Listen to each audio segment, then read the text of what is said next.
එක් සමයක භාග්‍යවත් තථාගතයන් වහන්සේ 500ක් පමණ වූ මහත් භික්ෂු පිරිසක් සමග මගධ රටේ චාරිකාවේ වැඩම කරමින් කානුමත කියන බ්‍රාහ්මණ ගමට පැමිණ වදාලා. එහි තිබූ අඹ යටියාව වෙන, ඒ කියන්නේ අම්බලට්ටිකා කියන වනයේ උන්වහන්සේලා తాවකාලිකව වැඩ සිටියා. එම කාලයේ කානුමත ගමේ ප්‍රධානියා වුණේ කූටදත්ත හේවත් කුලදත් කියන මහා ධනවත් බ්‍රාහ්මණයයි. ඔහුට මේ ගම තැය කරලා තිබුණේ මගධ රටේ බිම්බිසාර රජතුමා විසිනුයි.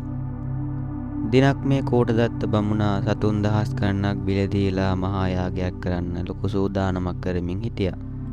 ගොනුන්, එළුවන්, පැටළුවන් ඇතුළු සතුන් 700 බැගින් යාග කණුවල බැඳලා තිබුණේ.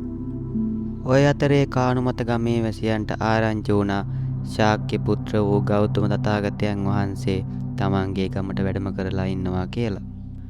තථාගතයන් වහන්සේගේ උතුම් ගුණ දහම් රහත් බව සර්වඥතා ඥානය ගැන මුළු රටේම පැතිරලා තිබුණු කීර්තිය ඔවුන් දැන සිටියා.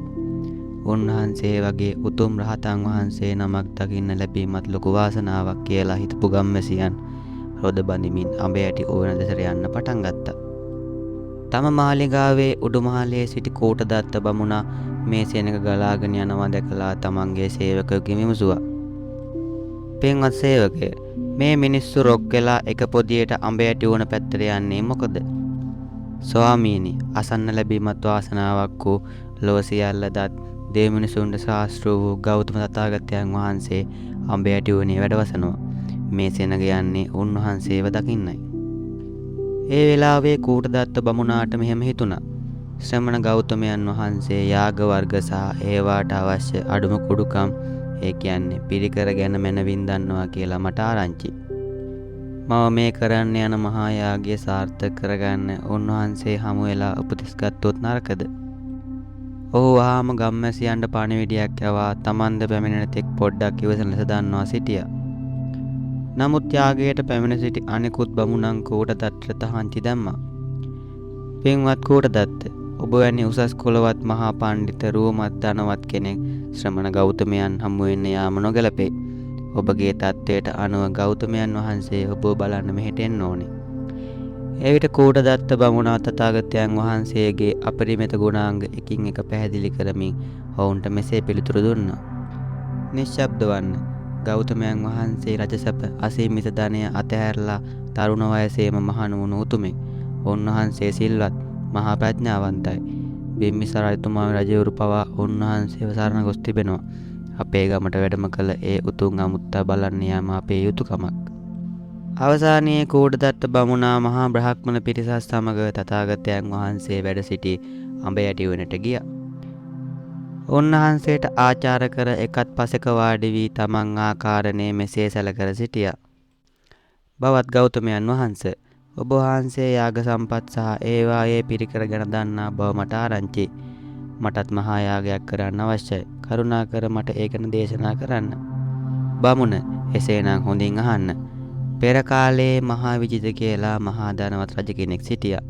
දිනක් ඔහුටත් දීර්ඝ කාලීන යහපත පිණිස මහා යාගයක් කරන්න සිතුණා. ඔහු තමන්ගේ පුරෝහිත බමුණාව කැඳවලා මේ ගැන ඇහුවා. එවිට පුරෝහිත බමුණා රජතුමාට අපූර්ව උපදෙසක් දුන්නා. "රජතුමනි, ඔබේ රටේ සොරවදුරු ප්‍රචණ්ඩත්වයේ තිබෙනවා. ඒවා මර්ධනය කරන්න කියලා මිනිස්සු මරන්න, හිර කරන්න හෝ දඩ ගහන්න යන්න එපා. මොකද ඉතිරි වෙන හොරු පස්සේ කාලෙක ආයෙත් රට වනසනවා. ඒ වෙනුව රටේ ගොවිතැන් කරන අයට බිත්තර වීසා ආහාර දෙන්න. වෙනදාම් කරන අයට මුදල් ආධාර දෙන්න. රාජ්‍ය සේවකයන්ට නිසි වැටුප් දෙන්න. එතකොට මිනිස්සු තමන්ගේ ආරක්ෂාවල් කරන සතුටින් ඉඳීවි. හොරකම් නතර වේ. රටම සාමකාමී වේ" කියලා. රජතුමා ඒ උපදෙස ඒ විදිහටම පිළිපැද්දා.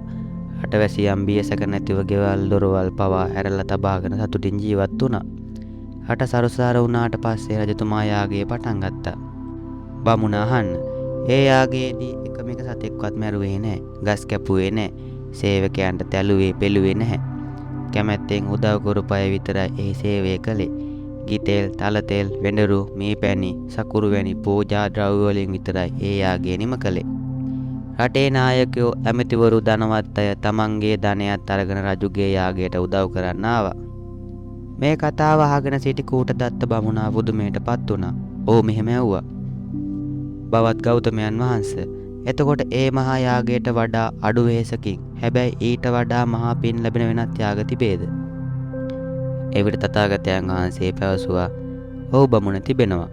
සිල්වත් පැවිදි උතුමන් උසසා නිතර දෙන දානය හෙවත් නිත්‍ය දානය ඊටත් වඩා උතුම්. මොකද එතන සතුන් මැරීමක් හෝ හිංසාවක් නැහැ. සිව් දෙසින් වඩින මහා සංඝරත්නය උදෙසා විහාරස්ථාන කරවා පූජා කිරීම ඊටත් වඩා මහා ඵල දෙනවා. ශ්‍රද්ධාවෙන් යුක්ත බුදුන් දහම් සඟුන් යන තිසරණ සරණ යාම ඊටත් වඩා උතුම් යාගයක්. සතුන් නොමරීම, සොරකම් නොකිරීම, වැරදි කාම සේවනයෙන් වැළකීම, බොරු නොකීම සහ මතින් වැළකීම කියන පංචශීල සමාදන් වීම ඊටත් වඩා උතුම් මහා යාගයක්. තථාගතයන් වහන්සේ තවදුරටත් දේශනා කළා මේ සියල්ලට වඩා උතුම් යාගය වන්නේ බුදුසතුනේ පැවිදි වී මහා සීලයක පිහිටා ඉඳුරන් සංවර කරගෙන නීවරණ ධර්මයන් යටපත් කරමින් ධ්‍යාන වඩා සිත එකඟ කර ගැනීම සහ ප්‍රඥාව ලබා ගැනීම බවයි. දේශනාව අවසානයේ කූඩදත්ත බමුණා සතුන් බිලදීමේ අදහස සම්පූර්ණයෙන් මතහැරියා. තමන් යාගය සඳහා බෙද දමා සිටි සතුන් දහස් ගණන නිදහස් කර හරින ලෙස ඔහු නියෝග කළා. මේ අතිශය සුවිශේෂී කූටදත්ත සූත්‍රය මෙතෙන් නිමාවට පත් වෙනවා. ඔබ සමට තෙරුවන් සරණයි.